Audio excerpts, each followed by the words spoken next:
Hello guys, welcome back to my YouTube channel architecture life and studies. तो जय दूँ नाटा दूँ, जय दूँ नाटा दूँ, बहुत सारे क्वेश्चंस ऐसे देखने को मिलते हैं मेरे को, टेलीग्राम चैनल पे भी देखने को मिलते हैं और हमारे यूट्यूब कमेंट बॉक्स में भी भरे रहते हैं कि भैया जेई मेन देना सही रहेगा कि भैया नाटा देना सही रहेगा। हाँ, एक बात मैं अभी बता दूँ आपको कि अगर आपने अभी तक हमारे टेलीग्राम चैनल को ज्वाइन नहीं किया है तो लिंक आपको डिस्क्रिप्शन में मिल जाएगा। उस चैनल को, ग्रुप को ज्वाइन कर लो।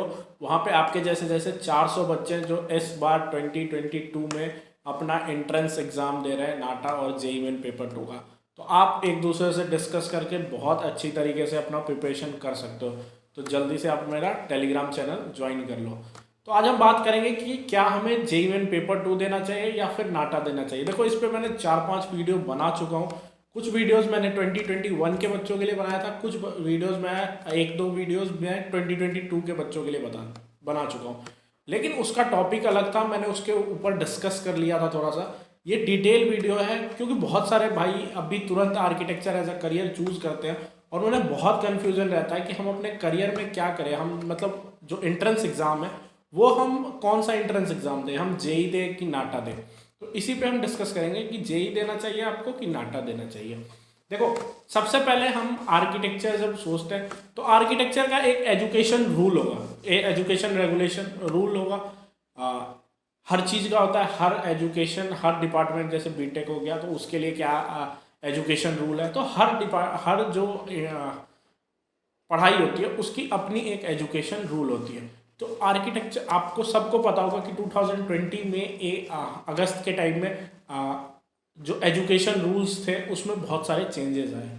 तो उसमें ही हमारे आर्किटेक्चर का एंट्रेंस एग्ज़ाम या फिर आर्किटेक्चर में अगर आपको एडमिशन लेना है तो उसके भी रूल्स वगैरह में बहुत चेंजेस आए थे। अब पहले क्या होता था हम उससे उस देख लेते हैं।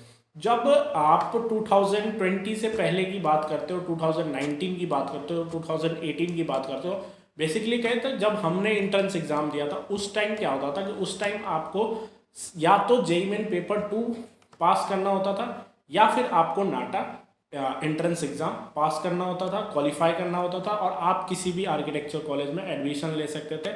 आपको अपने मार्क्स के हिसाब से एडमिशन मिल जाता था। बहुत सारे भाइयों का ये भी क्वेश्चन रहता है कि भैया 12th का क्या कंसीडर होगा मार्क्स। हाँ, जब आप नाटा से किसी भी कॉलेज में एडमिशन लोगे तब आपका 12th का मार्क्स कंसीडर होता था और उसको मिला करके हमें कॉलेज दिए जाते थे। डिफरेंट काउंसलिंग के प्रोसेस हैं, स्टेट वाइज काउंसलिंग है, सेंट्रल अपनी काउंसलिंग अलग कराता है, डिफरेंट कॉलेजेस अपनी काउंसलिंग अलग कराती है। वो बात की बात है, वो एडमिशन प्रोसेस है, उस पर हम बाद में बात करेंगे। अभी हम सिर्फ और सिर्फ एडमिशन एंट्रेंस एग्ज़ाम्स के बारे में बात करते हैं। तो अब बात आ गई कि 2020 के बाद क्या रूल आया। 2020 में ये रूल चला नहीं था, मतलब माना नहीं गया था क्योंकि 20 में ही चेंजेज आई थी और अगस्त में चेंजेज आई थी। और एंट्रेंस एग्ज़ाम का जो सिस्टम होता है वो जनवरी से शुरू हो जाता है और जो चेंजेज आए थे एजुकेशन रूल में वो अगस्त में आए थे। तो इस रूल को 2020 में फॉलो नहीं किया गया। लेकिन अब बात करते हैं 2021 में।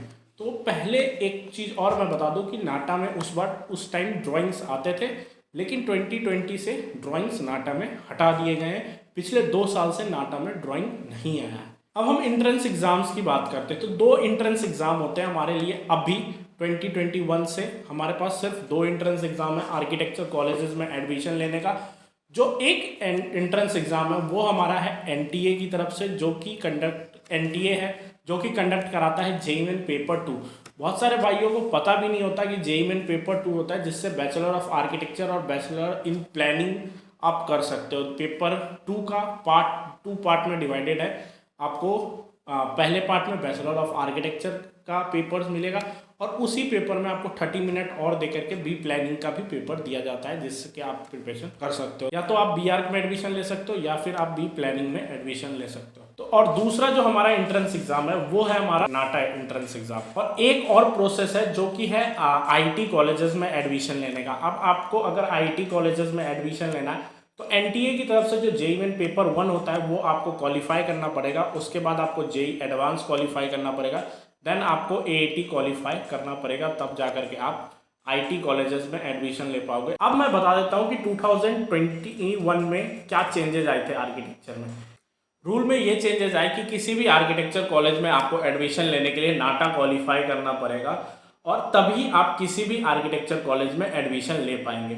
तो जो COA की तरफ से रूल बनाया गया वो यही रूल बनाया गया कि इफ़ आप किसी भी कॉलेज में आर्किटेक्चर अगर पढ़ना चाहते हैं, architecture as a career choose करना चाहते हैं, तो आपको नाटा भी क्वालिफाई करना पड़ेगा। पार्टिकुलर कोई भी पेपर अगर आप दे रहे हो, जैसे NTA की तरफ से JEE पेपर 2 होता है, उसके साथ आपको नाटा क्वालिफाई करना ही पड़ेगा। तो जो बच्चों के क्वेश्चंस रहते हैं कि भैया हमें नाटा देना चाहिए या JEE देना चाहिए पेपर 2, तो आपको दोनों एंट्रेंस एग्जाम देना चाहिए, नाटा भी और JEE पेपर 2 भी, क्योंकि JEE पेपर 2 से आपको टॉप के कॉलेजेस मिलेंगे, अगर आपको स्क्रीन पे दिख रहा होगा अभी। और वो टोटल 11 कॉलेजेस हैं जिसमें आपको एडमिशन मिलेगा, जैसे SPA हो गया, NITs हो गया, CCA और जामिया जैसे कॉलेजेस हो गए। और नाटा से भी हमें बहुत अच्छे अच्छे कॉलेजेस मिलते हैं, जैसे CEPT यूनिवर्सिटी हो गया, sir J college of architecture हो गया, स्टेट काउंसिलिंग में भी बहुत सारे कॉलेजेस मिलते हैं, और JNFU जो हमारे ड्रीम कॉलेजेस की लिस्ट में आता है। तो आप अपना एंट्रेंस एग्जाम का प्रिपरेशन करो और मेरे कहने मुताबिक आप दोनों एंट्रेंस एग्जाम की तैयारी करो, JEE पेपर 2 भी और नाटा भी। सिलेबस की सारी वीडियोस अवेलेबल है हमारी चैनल पे, आप प्लेलिस्ट खोल करके देख सकते हो, आपको सारे वीडियोस अवेलेबल मिलेंगे उसमें।